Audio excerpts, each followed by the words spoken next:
Iran আছে যেন একা, গোটা পশ্চিমা বিশ্বের বিরুদ্ধে রুখে দাঁড়িয়েছে একাই।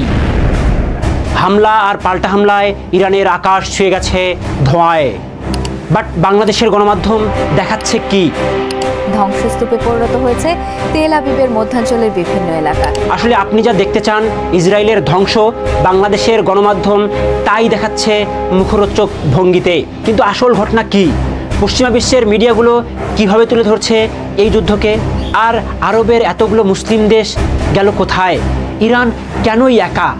এই সব প্রশ্নের উত্তর নিয়ে আজকের ভিডিও।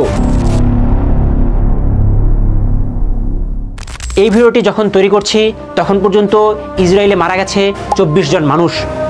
আর এই 24 জনের মৃত্যু পশ্চিমা মিডিয়া এমনভাবে তুলে ধরছে, এমন একটি ন্যারেটিভ তৈরি করার চেষ্টা করছে যে ইসরায়েল শেষ, ইসরায়েলকে বাঁচাতে আমেরিকার উচিত ইরানে হামলা করা। কিন্তু ইরানে যে 406 জন মানুষ মারা গেছে সে নিয়ে তাদের কোনো মাথা ব্যথা নেই, ওটা কোনো ব্যাপারই না। তাদের প্রশ্ন হলো ইরান কেন ইসরায়েলে হামলা করলো, কেন 24 জন মানুষ মারা গেল?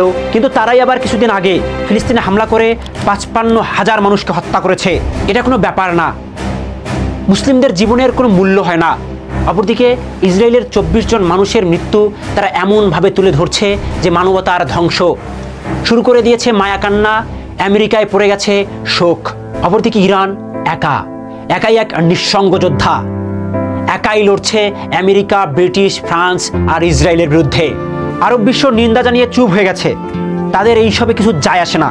যদিও ইরান একাই ইসরায়েলে নরক নামিয়ে আনছে, কিন্তু কতদিন আর টিকে থাকবে? ইসরায়েলও আমেরিকান সহায়তায় তেহরানে একের পর এক হামলা চালাচ্ছে।